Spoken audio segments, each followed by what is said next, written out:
Friends, welcome to my channel Manideep academy. Telangana రాష్ట్రంలో త్వరలో ward officer notification అనేది రాబోతుంది.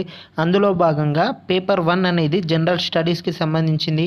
ఈ పేపర్ 1కి సంబంధించి గ్రాండ్ టెస్ట్ అనేది నిర్వహిస్తున్నాను. నా వీడియోస్ కనుక ఫస్ట్ టైం చూస్తున్నట్లయితే please subscribe my channel, like and share with your friends and family members.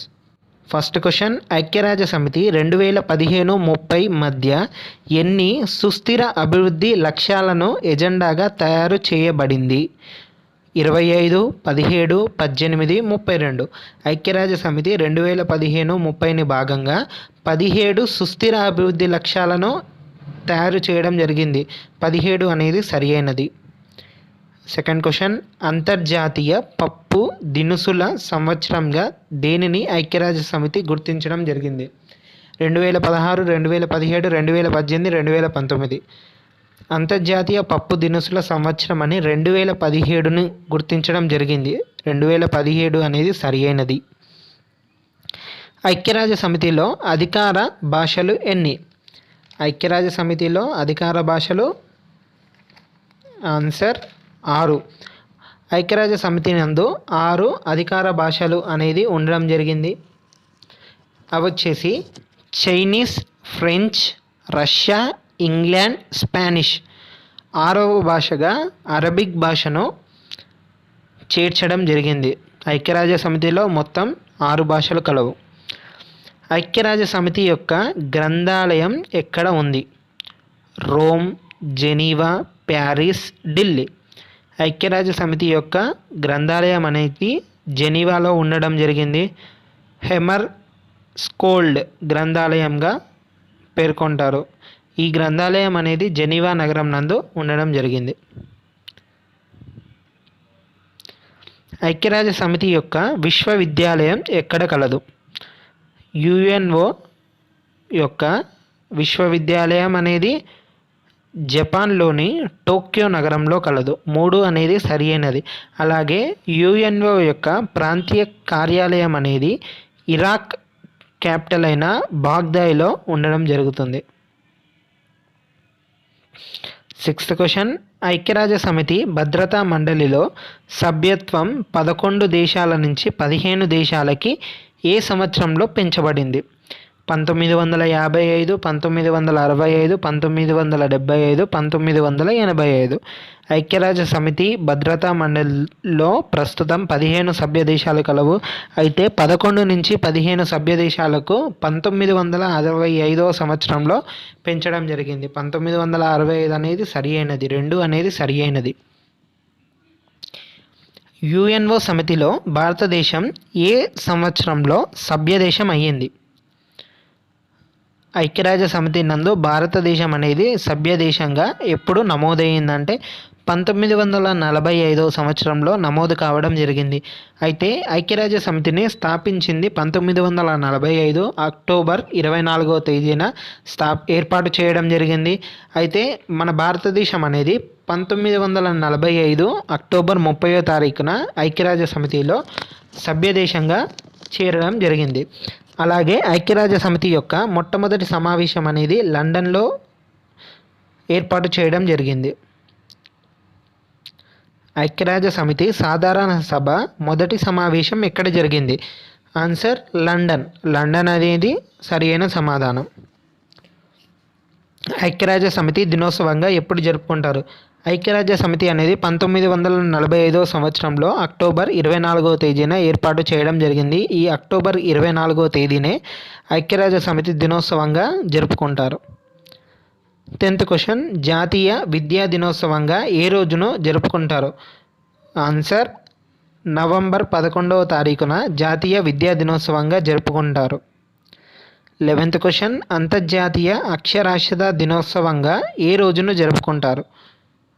Answer September 8 అనేది సరి అయినది. సెప్టెంబర్ 8వ తారీఖున అంతర్జాతీయ అక్షరాస్యత దినోత్సవంగా జరుపుకుంటారు.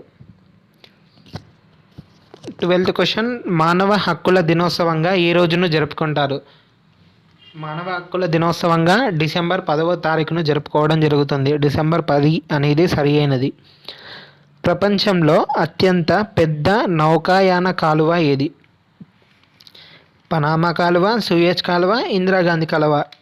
ఈ 3 కాలువలలో ప్రపంచంలో అత్యంత పెద్ద నౌకాయాన కాలువ అనేది సూయజ్ కాలువ. ఈ సూయజ్ కాలువ అనేది మధ్యధరా సముద్రంను, ఎర్ర సముద్రంను కలపడం జరుగుతుంది. అలాగే ఆసియా, ఆఫ్రికాను వేరు చేస్తున్న కాలువ అంటే సూయజ్ కాలువనే. పనామా కాలువ అనేది ఉత్తర అమెరికాను, దక్షిణ అమెరికాను వేరు చేయడం జరుగుతుంది.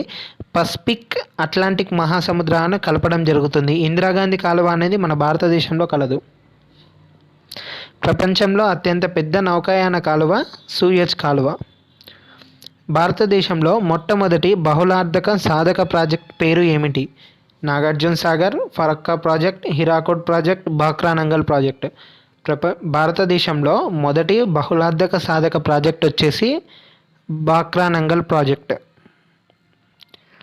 అమెజాన్ నది పరివాహక ప్రాంతంలో నివసించే తెగ పేరు ఏమిటి? ఈ తెగలు అనేది చాలా చాలా ఇంపార్టెంట్. గిరిజన తెగలు ఒక్కొక్క దేశంలో ఒక్కొక్క పేర్లతో పిలవడం జరుగుతుంది. అలాగే అమెజాన్ నది పరివాహక ప్రాంతంలో నివసించే గిరిజన తెగని ఏమంటారంటే రెడ్ ఇండియన్స్గా పిలవడం జరుగుతుంది. బంటూలు అని సౌత్ ఆఫ్రికాలో నివసించే గిరిజన తెగను పిలవడం జరుగుతుంది. బుష్మెన్లని కెన్యాలో నివసించే గిరిజన తెగలను పిలవడం జరుగుతుంది. సుగంధ ద్రవ్యాల రారాజు అని ఏ రాష్ట్రాన్ని పిలుస్తారు? కేరళ, కర్ణాటక, ఆంధ్రప్రదేశ్, తమిళనాడు. కేరళ రాష్ట్రంను సుగంధ ద్రవ్యాల రారాజుగా పిలవడం జరుగుతుంది. అలాగే ఈ కేరళ రాష్ట్రంలో రబ్బరు అనేది బాగా ఫేమస్. కొబ్బరి అనేది బాగా దొరుకుతుంది. సుగంధ ద్రవ్యాల రారాజు అని కేరళ రాష్ట్రంను పిలవడం జరుగుతుంది. ప్రపంచంలో అత్యంత పొడవైన నది? ఆన్సర్ నైలు నది. నది అనేది ప్రపంచంలో అత్యంత పొడవైనది. అలాగే అమెజాన్ నది అనేది ప్రపంచంలో అత్యంత వెడల్పైన నది. గంగా నది భారతదేశంలో అత్యంత పొడవైన నది అంటే గంగా నదిగా పేర్కొంటారు. 18th క్వశ్చన్, ప్రపంచంలో చక్కెర గిన్నె అని ఏ దేశాన్ని పిలుస్తారు? Australia, Belgium, China, Cuba.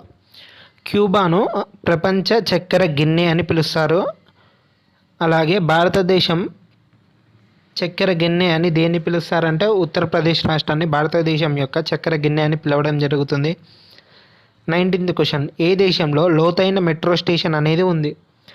Russia, China, America, ఉత్తర కొరియా. ఉత్తర కొరియా రాష్ట్రంలో లోతైన మెట్రో స్టేషన్ అనేది ఏర్పాటు చేయడం జరిగింది.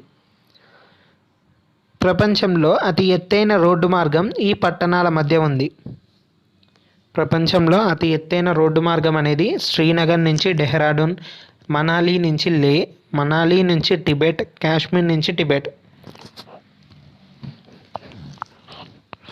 ఆన్సర్ మనాలి నుంచి లే. ఈ 2 ప్రాంతాల మధ్య ప్రపంచంలోనే అతి ఎత్తైన రోడ్డు మార్గాన్ని ఏర్పాటు చేయడం జరిగింది.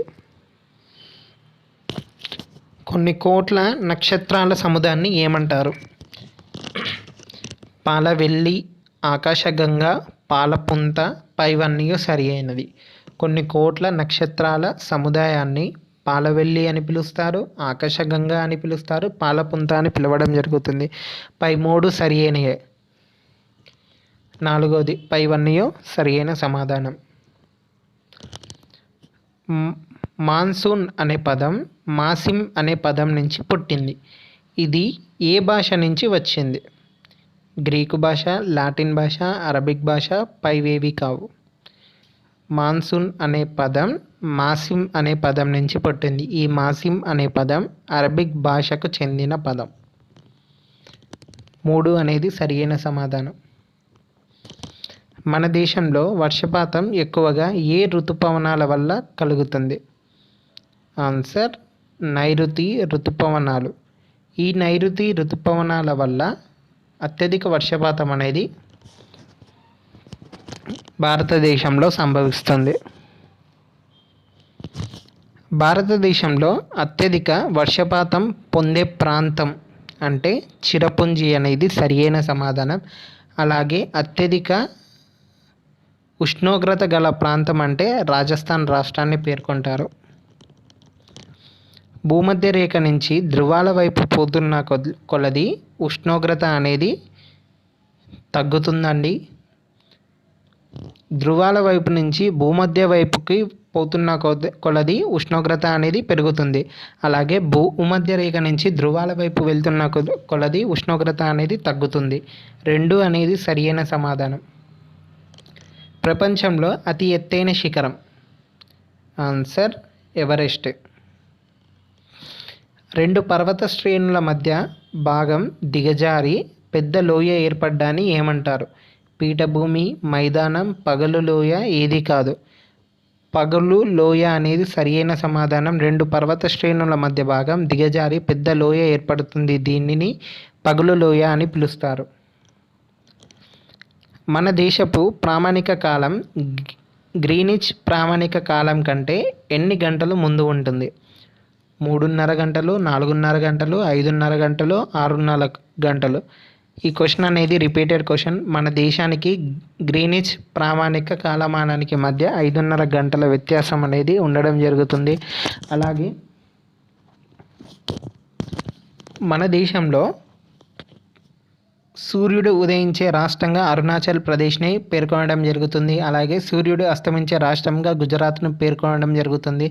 అయితే ఈ అరుణాచల్ ప్రదేశ్, గుజరాత్ మధ్య కాల వ్యత్యాసం అనేది దాదాపు 1 గంట 45 నిమిషాలుగా ఉండడం జరుగుతుంది. మన దేశానికి మరియు గ్రీనిచ్ కాలమానానికి మాత్రం 5:30 గంటలుగా ఉండడం జరుగుతుంది. అరుణాచల్ ప్రదేశ్కి, గుజరాత్కి మధ్య 1 గంట 45 నిమిషాలుగా ఉండడం జరుగుతుంది. అంతర్జాతీయ దినరేఖ ఏది? 180 డిగ్రీల తూర్పు పశ్చిమ రేఖాంశంను అంతర్జాతీయ దినరేఖగా పేర్కొంటారు. 4 అనేది సరియైన సమాధానం. భారత రాజ్యాంగంలో మొత్తం ఎన్ని ప్రాథమిక విధులు కలవు? ఆన్సర్ 11. 11 అనేది సరియైన సమాధానం. భారత రాజ్యాంగం నందు 11 ప్రాథమిక విధులు కలవు. ఆదేశిక సూత్రాలను ఏ దేశ రాజ్యాంగం నుంచి తీసుకోవడం జరిగింది? Answer Ireland. ఐర్లాండ్ దేశం నుంచి ఆదేశిక సూత్రాలను గ్రహించడం జరిగింది. భారత రాజ్యాంగాన్ని ఈ విధంగా పరిగణిస్తారు: ఏకకేంద్ర, సమైక్య పార్లమెంటరీ, రూపంలో సమైక్య మరియు స్ఫూర్తిలో ఏకకేంద్ర. ఆన్సర్ 4 అనేది సరియైనది. భారత రాజ్యాంగం అనేది రూపంలో సమైక్య మరియు స్ఫూర్తిలో ఏకకేంద్రగా పరిగణిస్తారు. అత్యవసర పరిస్థితి ప్రకటించిన వెంటనే దానికదే సస్పెండ్ అయ్యే అధికరణ ఏది? ఆన్సర్ 19. అత్యవసర పరిస్థితి ప్రకటించిన వెంటనే దానికదే సస్పెండ్ అయ్యే అధికరణ 19. అలాగే అత్యవసర పరిస్థితి కాలం ఉన్నంతకాలం సస్పెండ్ కాని అధికరణలు అంటే 2021ని పేర్కొంటారు. భారత రాజ్యాంగం ఎప్పుడు అమలులోకి రావడం జరిగింది? ఆన్సర్ 26 జనవరి 1950 నాడు భారత రాజ్యాంగం అనేది అమలులోకి వచ్చింది. అలాగే భారత రాజ్యాంగం ఎప్పుడు ఆమోదించబడింది అంటే 20 నవంబర్ 1949 నాడు భారత రాజ్యాంగం అనేది ఆమోదించడం జరిగింది. 26 జనవరి 1950 నాడు భారత రాజ్యాంగం అనేది అమలులోకి రావడం జరిగింది. చట్టం ముందు అందరూ సమానులే అనే హక్కు, రాజకీయ హక్కు, సమాచార హక్కు, ప్రాథమిక హక్కు, జాతీయ హక్కు. చట్టం ముందు అందరూ సమానులే అనేది ప్రాథమిక హక్కు. జోనల్ కౌన్సిల్కి అధ్యక్షత వహించేది ఎవరు? కేంద్ర ఆర్థిక మంత్రి, ప్రధానమంత్రి, కేంద్ర గృహ మంత్రి, విదేశాంగ వ్యవహారాల మంత్రి. జోనల్ కౌన్సిల్కి అధ్యక్షత వహించేది కేంద్ర గృహ మంత్రి. 3 అనేది సరియైన సమాధానం. ఇండియాలో రాజ్యాంగ అధికరణ యొక్క ముఖ్యమైన మూలాధారం ప్రజలు, రాజ్యాంగం, పార్లమెంట్, అసెంబ్లీ. ఇండియాలో రాజ్యాంగ అధికరణ యొక్క ముఖ్యమైన మూలాధారం వచ్చేసి ప్రజలు. 1 అనేది సరియైనది. ఇండియాలో సివిల్ సర్వీసెస్ పరీక్షలు ప్రారంభించిన governor general. Answer Cornwallis. Indian struggle ఎవరి ఆత్మకథ? ఇండియన్ స్ట్రగుల్ అనేది సుభాష్ చంద్రబోస్ గారి ఆత్మకథగా పేర్కొంటారు. వితంతు పునర్వివాహ చట్టాన్ని రూపొందించిన సంవత్సరం. ఆన్సర్ 1859ని వితంతు పునర్వివాహ చట్టంగా రూపొందించడం జరిగింది. ఈశ్వర్ చంద్ర విద్యాసాగర్ గారు ఈ చట్టంను తీసుకురావడం జరిగింది. 1859 అనేది సరియైన సమాధానం.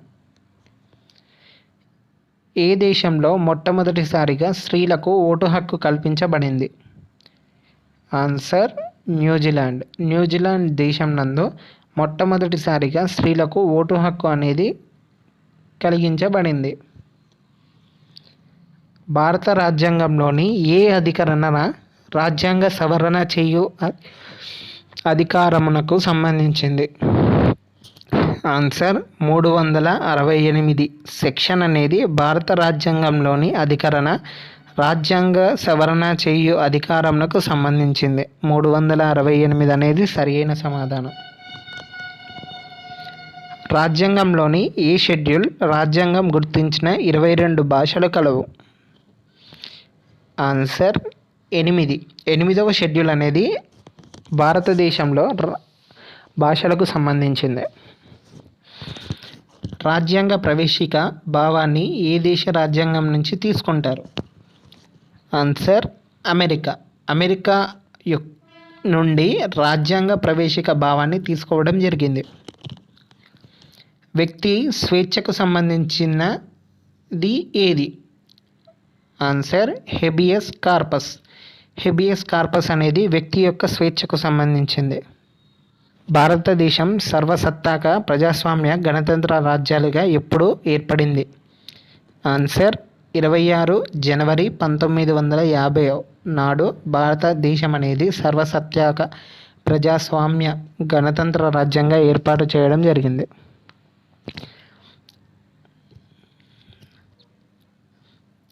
6 నుంచి 14 సంవత్సరాల మధ్య ఉండే పిల్లలకు విద్య ప్రాథమిక హక్కుగా ఏ రాజ్యాంగ సవరణ ద్వారా జరిగింది? ఆన్సర్ 86. 86వ రాజ్యాంగ సవరణ ద్వారా 6 నుంచి 14 సంవత్సరాల మధ్య ఉండే పిల్లలకు విద్య ప్రాథమిక హక్కుగా ఉండడం జరుగుతుంది. లోక్సభను ఎవరు రద్దు చేస్తారు? లోక్సభను ఎవరు రద్దు చేస్తారు? ప్రధానమంత్రి, స్పీకర్, హోంమంత్రి, ప్రధాని సిఫారసు మేరకు రాష్ట్రపతి. ఆన్సర్ వచ్చేసి డి అండి. ప్రధాని సిఫారసు మేరకు రాష్ట్రపతి గారు లోక్సభను రద్దు చేయడం జరుగుతుంది. కేంద్ర మంత్రిమండలిలో ఎన్ని రకాల మంత్రులు ఉంటారు? ఆన్సర్ 2. కేంద్ర మంత్రిమండలి నందు 2 రకాల మంత్రులు ఉంటారు. భారతదేశం యొక్క మొదటి ముస్లిం రాష్ట్రపతి ఎవరు? ఆన్సర్ జాకీర్ హుసేన్. జాకీర్ హుసేన్ గారు భారతదేశం యొక్క మొట్టమొదటి ముస్లిం రాష్ట్రపతిగా ఎన్నుకోవడం జరిగింది. రాష్ట్రపతి ఎన్నికకు సంబంధించి వివాదాలను పరిష్కరించినది రాష్ట్రపతి, సుప్రీంకోర్టు, స్పీకర్ పైవేవి కావు. రాష్ట్రపతి ఎన్నికకు సంబంధించిన వివాదాలను పరిష్కరించే అధికారం అనేది సుప్రీంకోర్టుకి కలదు. రాష్ట్రపతి ఎంతమందిని రాజ్యసభకు నామినేట్ చేయవచ్చును? ఆన్సర్ 12. 12 మందిని రాష్ట్రపతి రాజ్యసభకు నామినేట్ చేయవచ్చును. Okay friends, thank you. మీరు కనుక నా వీడియోస్ ఫస్ట్ టైం చూస్తున్నట్లయితే please subscribe my channel, like and share with your friends and family members. Thank you.